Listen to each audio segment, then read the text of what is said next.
се допаѓаат вашите часови за граѓанско општество наставничке? Секој ден би сакале да доаѓаме и да слушаме како ни не учите за тоа како треба да се однесуваме во општеството. Бидејќи чика. Да. Ви благодарам. Баш ми е драго што е така, затоа што демократската клима во училиштето се прави на ваков начин, преку вклучување на граѓански иницијативи и граѓанското образование во сите аспекти од училиштето, не само на часот по граѓанско образование. Продолжуваме за учениците од 9-то одделение, но не им е забрането и на тие од 8-то да не следат, затоа што во 5-то по општество учеле за изборите и демократските процеси на едно по-ниско ниво. Што е демократија? Брзо. Па, бидејќи демократија е кога имаме сите права за одредени работи, кога можеме да гласаме за што сакаме ние од државата, кога имаме право на глас. Право на глас, или ако го преведеме буквално, историски, значи владење на народот. Да. Кратос? Право на владење на народ. Ете така. Демократос. Колку вие мислите дека народот владее? Па кај нас, да речеме, народот гласа за да избере тело во кое што ќе му се довери и кое што ќе носи одлуки во негово име, што значи дека народот кај нас можеби не владее, но никогаш може да преку своји представници. Представници, така. Дали е возможно во денешните држави народот буквално да владее? Директно? Не, вака како што се уредени, не. Не. Туку секогаш мора преку представници. Значи мора да има представници. Меѓутоа има одредени облици на непосредна, значи имаме глобално два вида демократија, непосредна и представничка. Представничката ја спомнавме кога народот избира своји представници кои управуваат во нивно име. И мора да знаеме дека во демократијата управува мнозинството.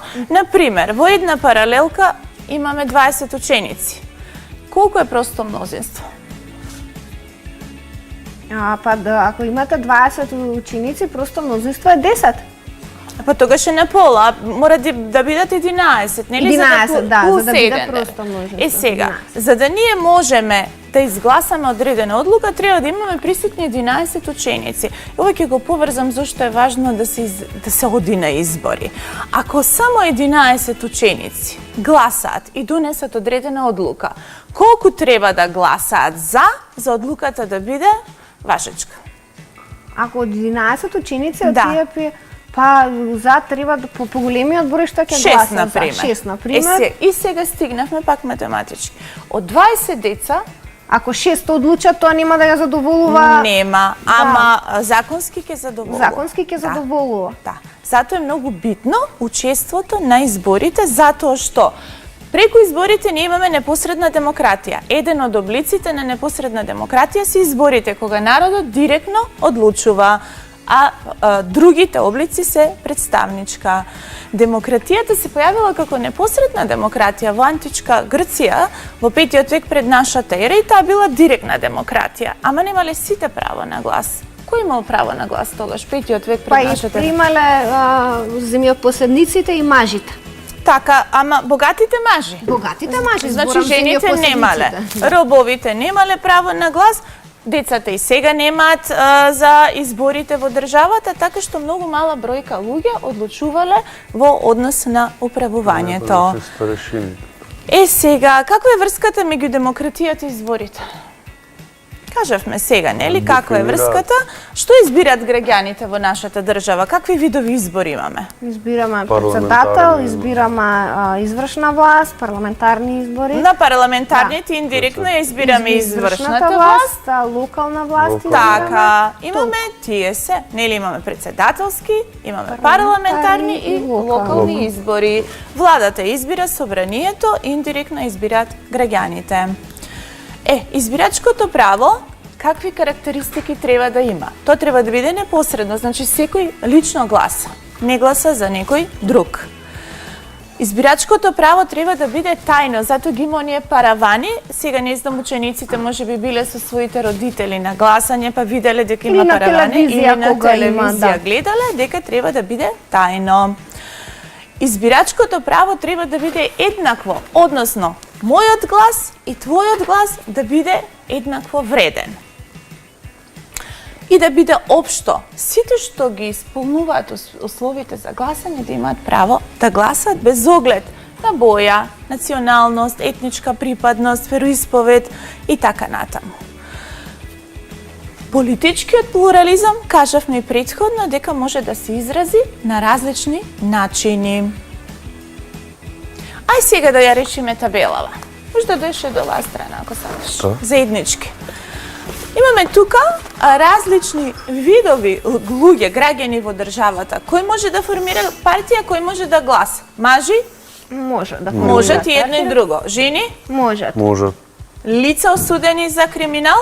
Па, Не. тие можат да гласат, а за партија не знам За дали партија можат. мислам Може би дека треба да ја извршат казната, па после рехабилитација да да гласат. гласат, затоа што гласат во определен ден и можат да формираат Можат, партија, така. меѓутоа не мора да бидат присутни во моментот кога функционира партијата, Така. додека не се одлежи.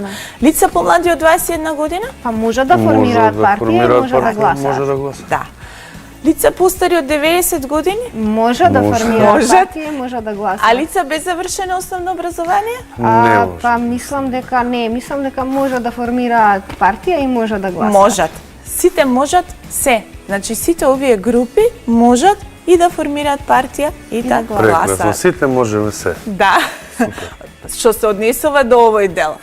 И сега, активноста која што би ја дале доколку сме на час би било дебата. Јас многу често користам дебати затоа што дебатата има своја функција. Во случајов може да биде или дебата или есејско прашање во зависност од тоа како наставниците ќе се организираат со своите ученици. Ако не гласам јас, некој друг ќе одлучи во моје име. Што значи тоа?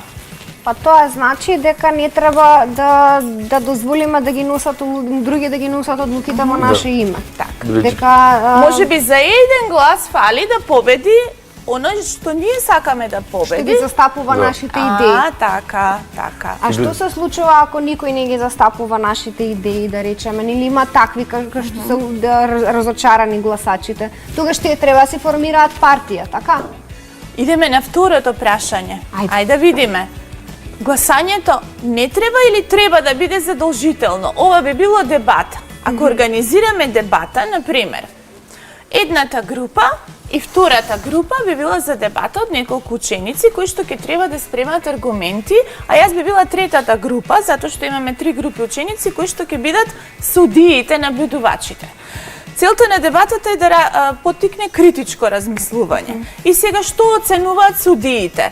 Градење став и личен избор, почитување на спротивното мислење и граѓани на граѓанско однесување. И сега јас обично на час ја правам оваа дебата со учениците, бидејќи постојат држави во кои што гласањето е задолжително и е врзано, меѓу нив е соседна Грција, нели?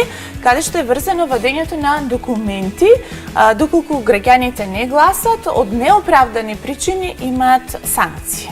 Там не би требало, сепак треба да се Некои остави, држави ама и така треба го да решиле, луѓето да да. имаат одговорност да гласат. За да биде легитимна власта. Е сега, ајде се провериме, уште колку време имаме? Немаме веќе време, една минута. Една сме минута, таман имаме да видиме, да направиме рефлексија што сме научиле.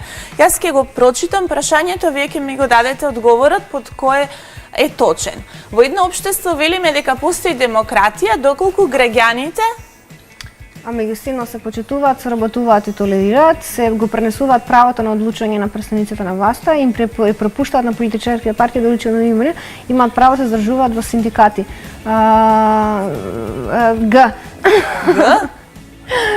Тоа треба да се избереме затоа што сите на еден начин представуваат некаков сите представуваат, но најточен одговор е Б. Така. Ама мене ми е Г.